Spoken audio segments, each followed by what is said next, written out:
Hi, Carol here. A warm welcome to my craft room. Well, I'm going to prepare for this texture video using my Ganze Tambi watercolors. I put them in the Derwent pencil set here that fits 36 beautifully. I cut out the little colors and put them on acetate, also Velcro on the back so they wouldn't move. So before I get ready to do the project, I just grabbed one of my pipettes, I filled it with water, and I'm going to dab a little bit of water into each of the little palettes here so that it is all ready when I begin. So thank you so much. I'm going to show you a small haul I did about a week ago, and I wanted you to see the different colored 120-pound cardstock that I found at Michael's. Once I fill each of these pans, I'm going to set that aside and I'm going to show you the paper. It's 120 pounds. Now I do get the black at Michael's because there isn't another cardstock I know of that is as thick as this black cardstock from Michael's. It is exceptional. And then I saw this for $3. Is this a hoot or what? I think I've shown my face like twice on YouTube, and I'm getting one of these sticks for my phone. I actually just got a phone, and I thought, oh, maybe I'll do some haul videos when I'm in Michael's. Yeah, right. $3. I couldn't resist it. And then remember this beautiful booklet. It's Ink Me This, I think it's called. We'll see it on the front. I'll leave a link to it. It's beautiful. You have lines on the left and you have the dots on the right to practice your brush lettering. And I took it out one evening. It's Ink Me This, yep. And I started with my white gel pen. Literally, I almost used one of them up in this book. And my friend Debbie was showing me how you can do brush lettering, and it's a faux brush lettering where you fill in the downstrokes, where I always do it with ink. You know, I know this is white ink, but you know what I mean. I always do it with a calligraphy pen or a brush marker or Tombow marker, whatever. I mean, how much fun is this? You can make your downstroke letters as thick as you want.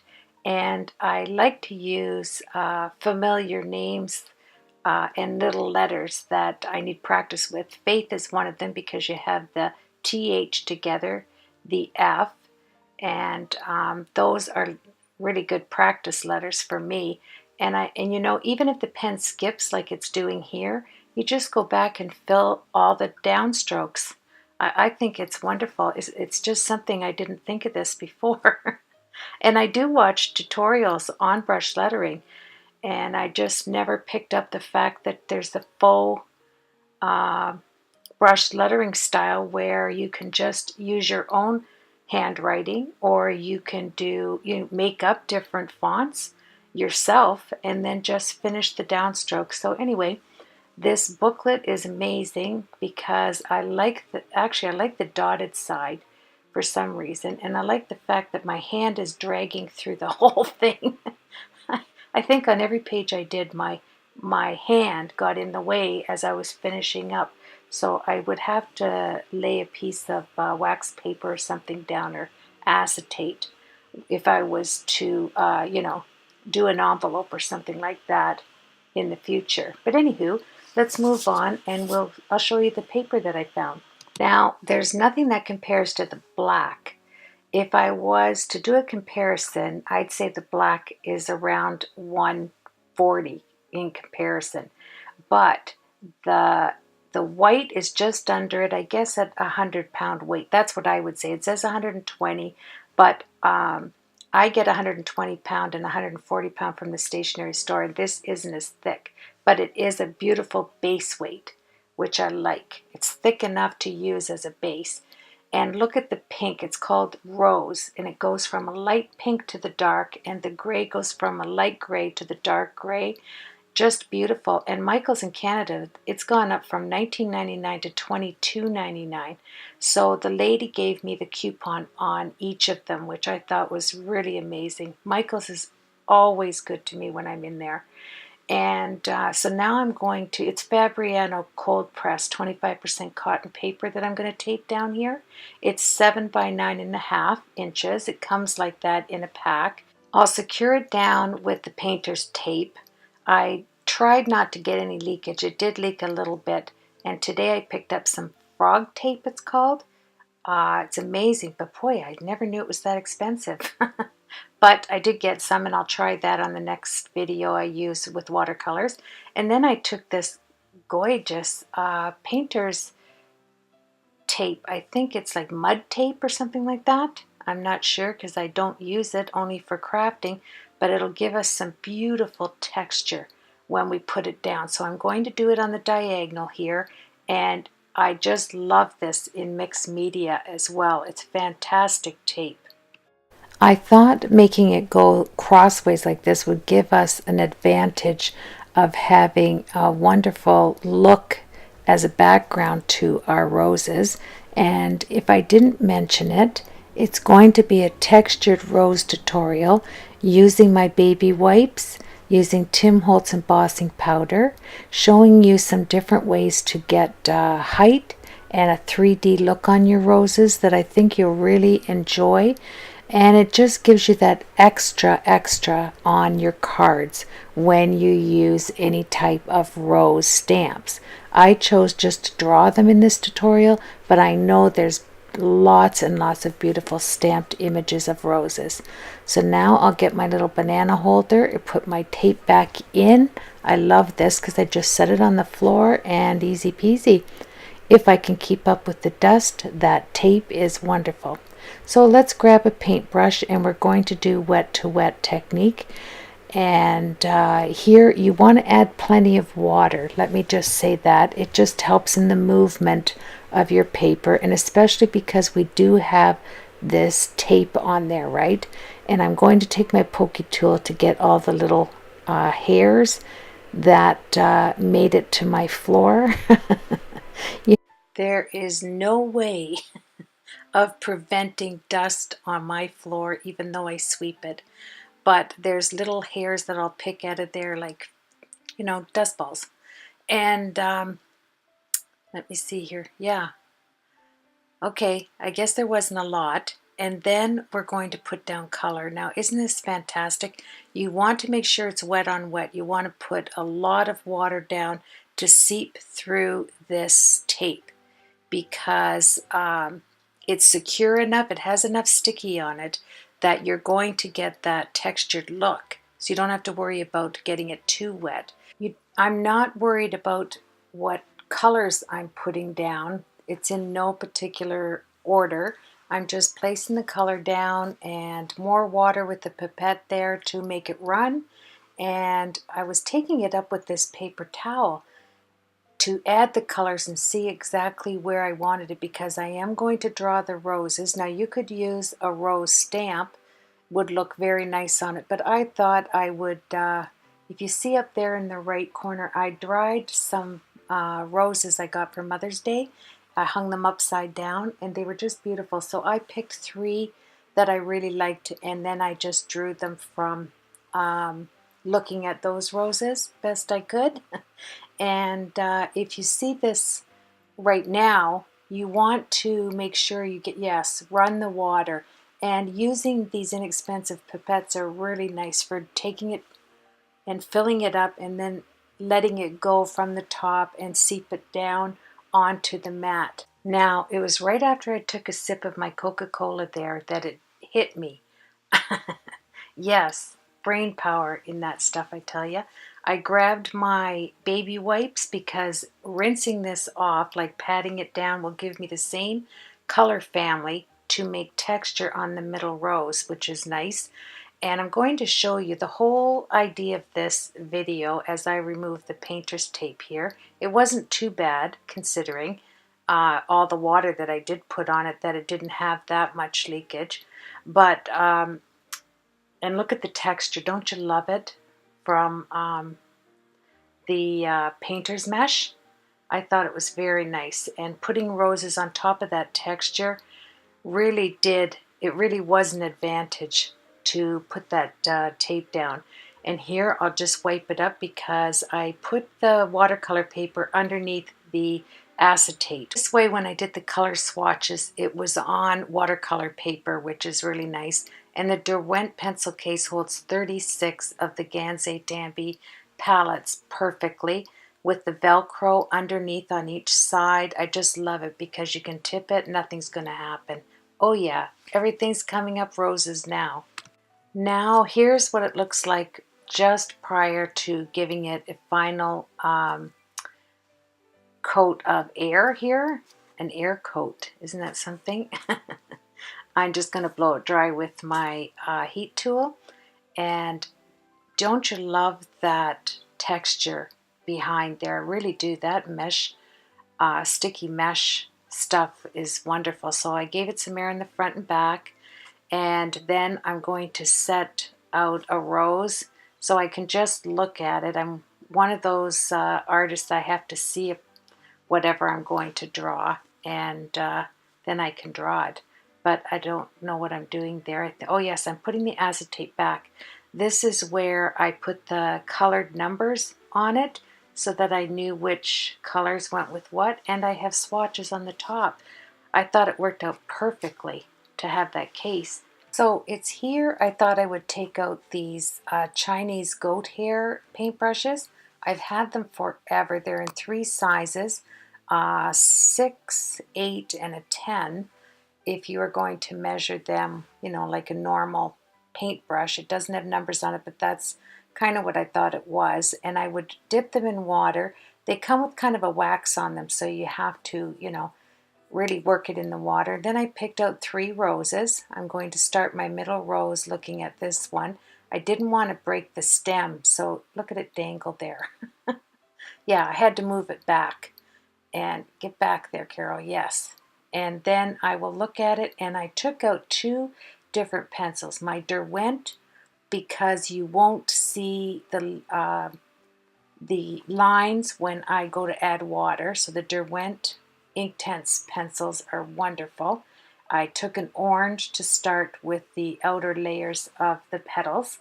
And then I moved to, if you see the Derwent, they're the blue with the color on the top. Like, see the orange there? And then I moved to the Prismacolor pencils. Love those. And I'm working both of them.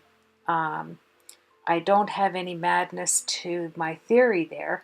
You know, there's no method to my madness. I'm moving back and forth. I think it was just the colors. You can notice that I didn't put water on it yet. I'm actually coloring it in first before I manipulate the movement of the pigments in the Derwent pencils. And then as I move on to a different color, like some of the colors I really loved the Prismacolor pencils. Now I'm going to draw a blue one on its side. I start out with looking at that rose. Look how I have that one just hanging down there. I think I do move it, hopefully. But I put that one rose on its side. I wanted to draw it that way instead of looking at it in full bloom down into the rose. But as I started to color later on, I actually manipulated it in a way that it was more looking down on it. For some reason, I did not like the flat look of the rose. So I did change it up in midstream, and I'm going to go back and forth on this. Once I have the placement, I'm going to put a stem, and I'm going to put the leaf placement on them. And now I'm starting in on the middle bud, like right in the center. I love that deep. This is where you crisscross your 2 petals, and then you can add your folds by just adding a crease. I'm trying to get as close as I can. And now I'm adding some water, and then I go back with the Inktense pencil. And here's where I'm going to get the deep shading on the inside of each of the petals. I'll grab the Chinese brush, and then I'll work around to get my highlights and then my mid-tones. And I try to take it a petal at a time. I generally, you know, I work back and forth as I'm looking at an object to see where the dark values should go you know, where the light value should go. And I just, you know, I don't start with one and then move to the other. My eye just sees something when I pick up a color, and then say it's the yellow, I know I have to do, you know, my lightest tone of color. And then if I grab a dark pencil, well, I'll work it in the, you know, in the deep shades where it's folded on the inside where the sun is not going to hit it. And it will all come together. Right there, it doesn't look so hot. But it does come together because as you're coloring, especially with Inktense pencils, you have so much time to work it. And I love to add the white. Like if I find things are too dark, just go over it with the Inktense white. And then you can start again and move to your mid-tone or your dark tone wherever you feel comfortable. But once you get that center down in the road, that rose, that nice little bud in the center, I think, you know, and really a rose is quite easy to draw. And I'm sorry I lost the footage on the rose on the bottom. I'm very sorry. I couldn't believe it. I must have shut the camera off as I was drawing it, like it didn't come back and turn it on until it was too late. So anyway, I had that rose facing, you know, I had one facing to the left, the one I'm coloring, and then on the bottom I wanted it to face to the right. And then the blue one there where the blue ink is running down, I wanted that to be more head on. This way they're far enough apart I can texturize 3 of them and give you 3 different looks of how to add 3D texture with you know, different supplies that you have. It's quite easy. And the larger one that I'm doing now is where I'm going to use the baby wipe. I think you're going to love the look of that. And how you seat the baby wipe. It's, you end up getting the depth where there isn't a baby wipe, and then you get the lift where you put the baby wipe. It worked out very well for me. I really liked it. You know that I like to have a lot of undertone colors when I do draw and color in. So I'm going to add quite a bit. I did edit quite a bit of the color out, but this way, when I wet it and I add fibers to it, you're going to get a lot of different shades because I'm adding on top, on top, on top different layers, and I find it very relaxing. So it, you know, it doesn't bother me to take the time. And another thing I want to say, I keep my electric pencil sharpener to my left so that I'm continually sharpening and getting a nice point on my colored pencils. Here's the Prisma colored pencil. I'm doing a light on the folds here. And another marker that I grabbed right here is the Jane Davenport marker. See how it adds the outline shape? It's it really is a soft, almost like a, I can't say a liquid, but it's just beautiful to work with, her mixed media markers. So I add that down just to give me a guideline, and then you're able to see the crisp edge. Excuse me, yeah, I know, get out there. Thank you.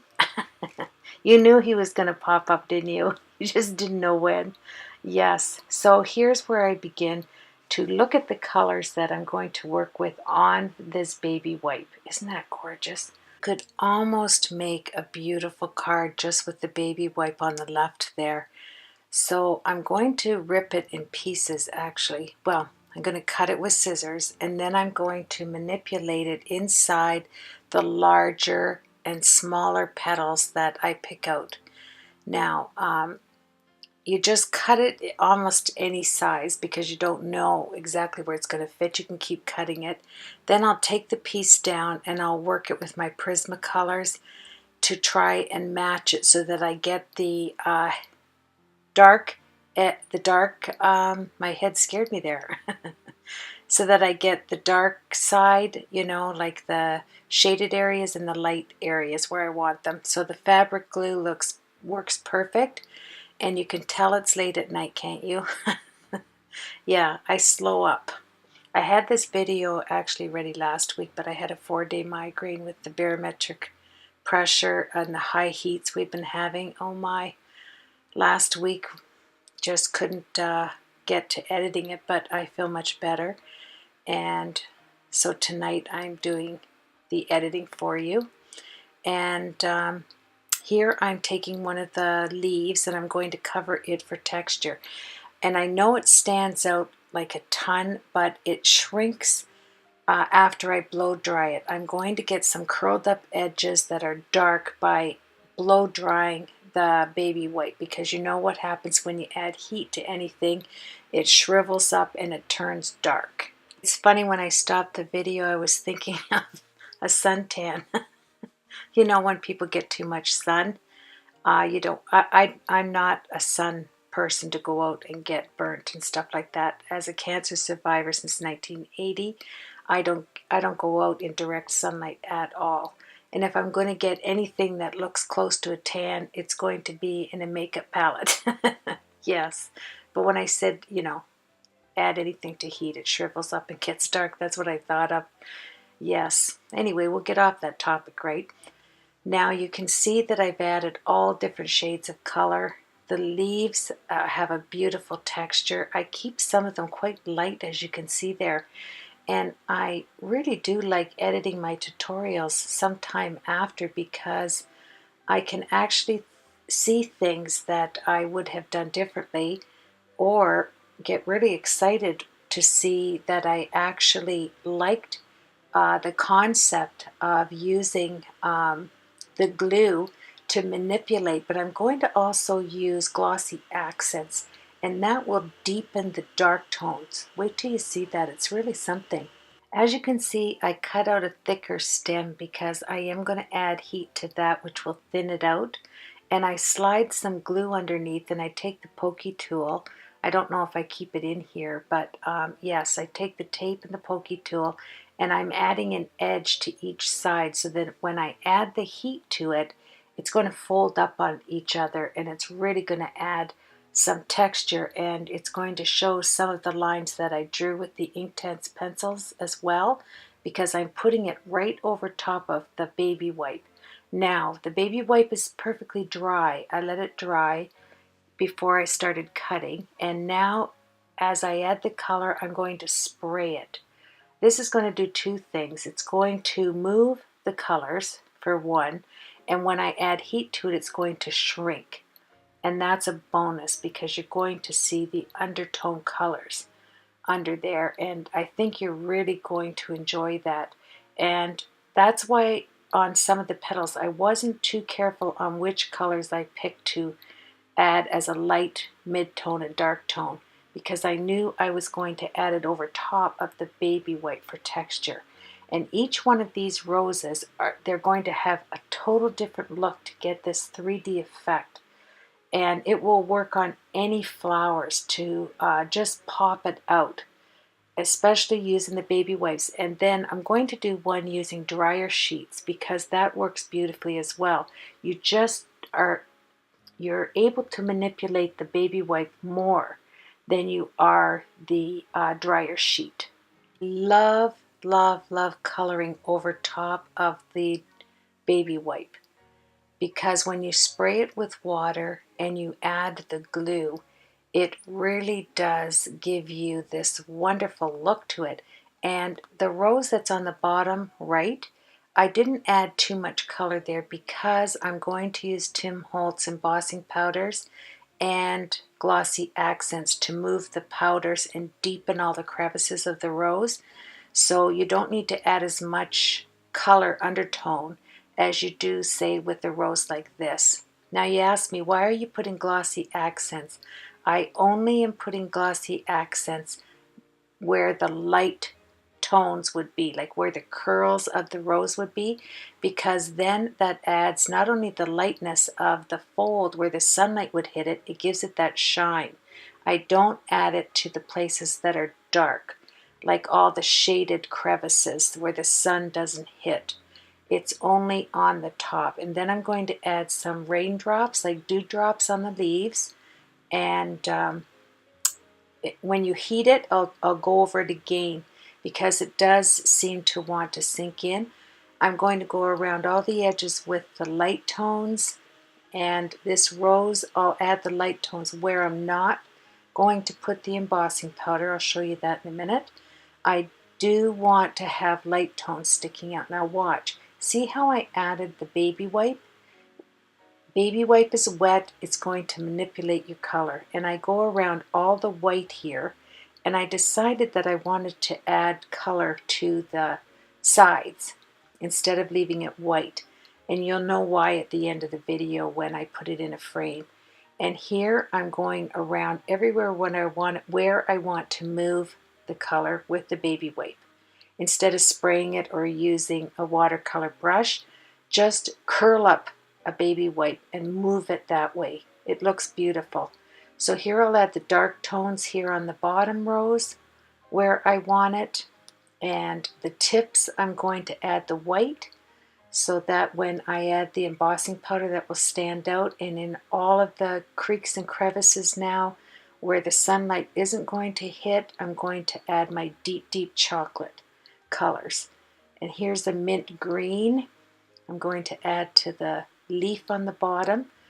I want to texturize that leaf in a different manner. All the light spots I'm adding Glossy Accents because this is where I'm going to manipulate the Tim Holtz granulated embossing powder. I used orange and yellow. I don't even know if you could see it in there if I poured it yet, but I'm going to lift up the folds with the crayon. I'm going to lift the folds up using thickening the embossing powder. I'll show you how that works in just a second. Now you can see where I moved the Glossy Accents to make room for the embossing powder. I'm just going to haphazard put the powder on. It has like little different colors of orange in there, and it's very coarse. I really love this. And I am going to move the folds. The yellow, I'm going to move it now because the Glossy Accents, after I clean up of course, the Glossy Accents are going to help me manipulate it before I heat set it. You can see I'm adding all of the texture. I'm moving it away so each petal is individual. Like everywhere where I drew the petal in, I'm going to make sure it is moved about with the powder in the exact spots. And when you see it get heat set, you're not going to believe how it lifts up, and the white and yellow and green where I put the light tone around the petals, they're just going to pop.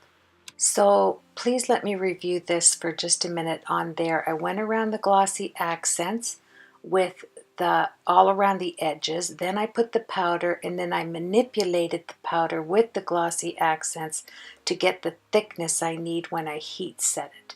So I'm letting that sit for a minute before I heat it, and I'm moving on to the blue rose. I'm going to make this 3D by using our Stylus, and we're actually going to use the Stylus kit. Here I am moving the color with my baby wipe. I'm not using a paintbrush. I'm rolling it up and I'm using the baby wipe to move the color, because if I used water I would lose some of the, on a paintbrush I would lose some of the undertone colors. So I just lightly take the tip of the baby wipe to add, to move it around. That's what I'm trying to say there.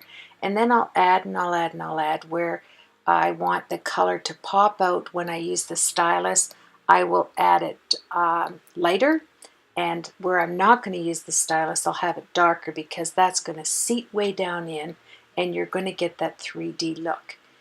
Even in the leaves, when you outline it with a lighter color and you add your deep color to the inside there, and you make it have some folds. Okay, here's where I'm burning the edges so that they curl up.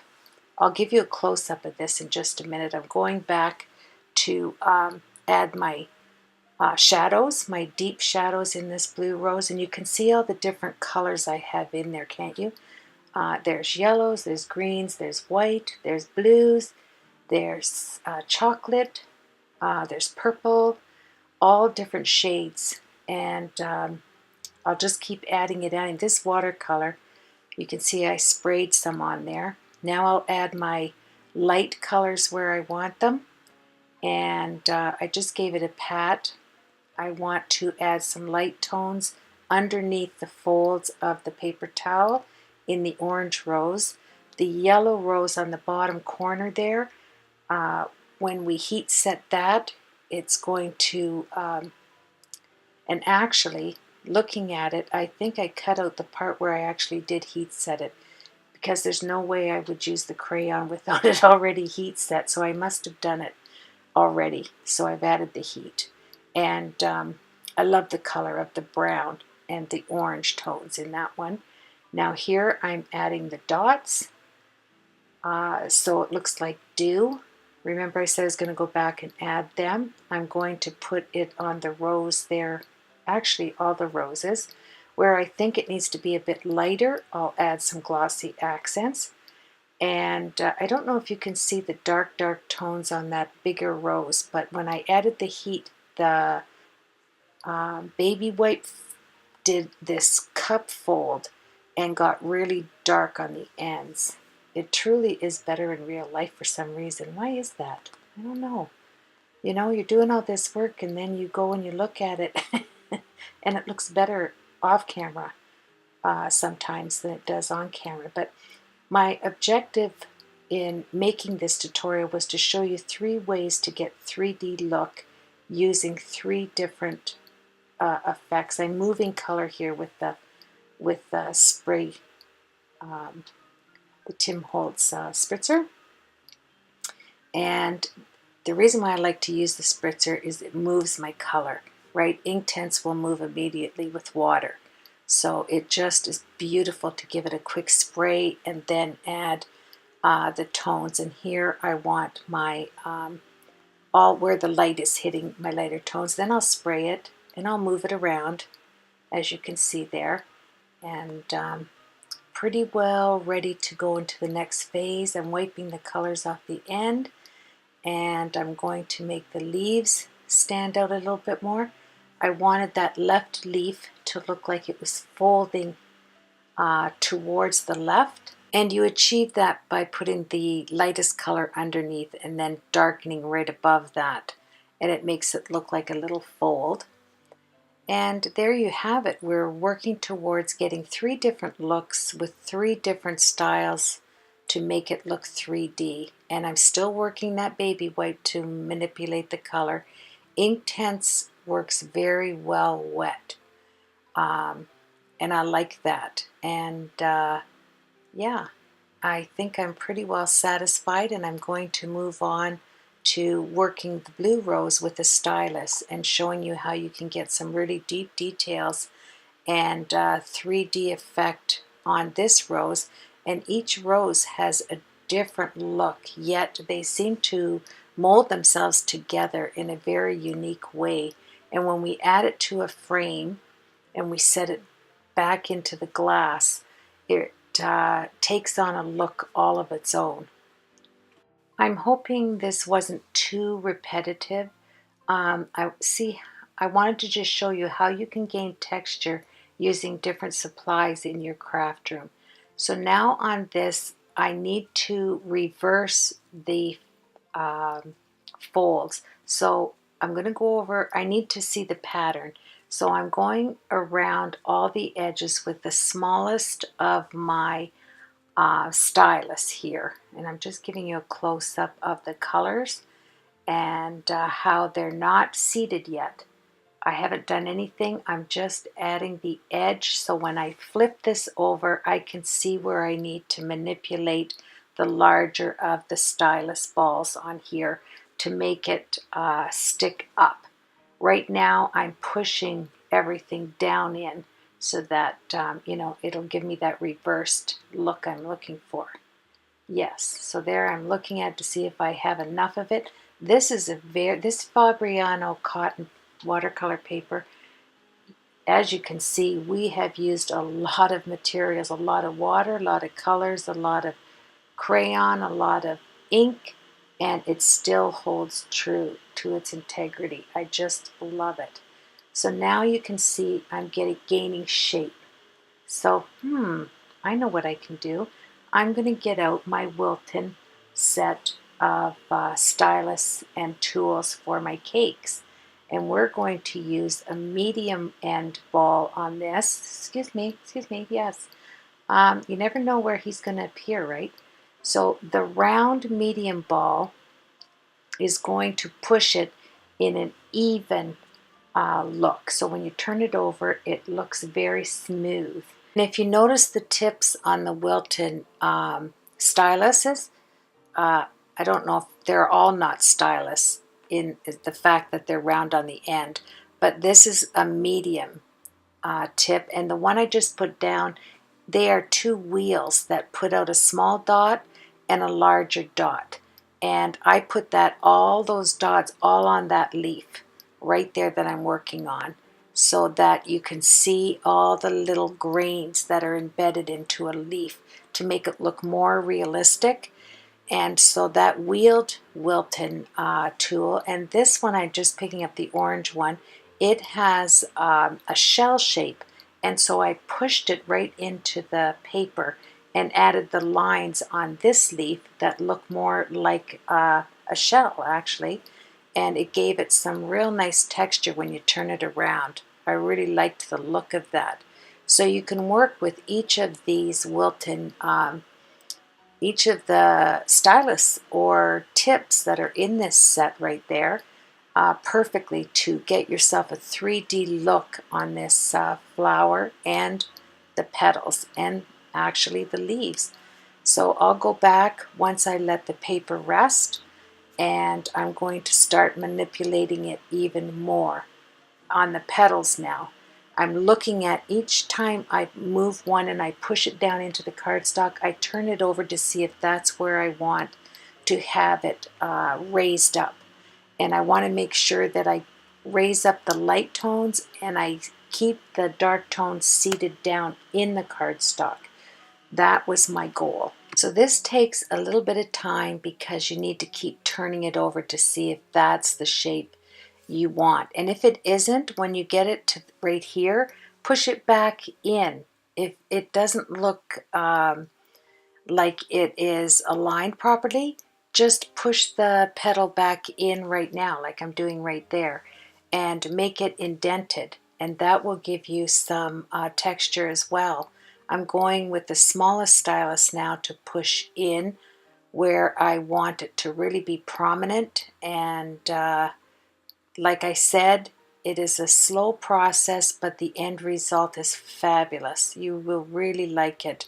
Each one of these methods. Now I'll go over the edge, and so that it just gives it that little bit of something something around it, and I'll push it in there. I'm still going to use it just like this when we put it into the frame. And I wasn't sure what to do with this actually. I thought of cutting it down right beside the blue rose and making it into two cards, but then I knew I would lose the integrity because my tutorial is all about making 3D roses with different materials in your craft room. The blue one is using Stylus materials. Here's the gold frame I had. Isn't that lovely? I didn't know what to do, and then I looked over to the side there and look at that gold and black. We're down to the finish line, my friends. I want to thank everybody. I mean, as I'm cleaning this up, your comments mean the world to me, and I try to answer everyone. I'm still looking for that eraser that everybody's asking me about. I'll get the name of that when I go to town. And I decided to add this fuchsia because it matches that little patch of fuchsia in the middle of the card. You'll see that when I put it together, and wait till you see this. Remember on that haul video I found that rose quilt? I wasn't inspired by the quilt at all, but when I went to take my pictures, excuse me, I think you're going to be amazed. It matched the quilt perfectly. So I think I'm going to hang this up in my spare bedroom. Yes. So thank you, my friends. Have a blessed week. And thank you for your comments and your thumbs up and everything we do on YouTube. I appreciate it. Take care, my friends.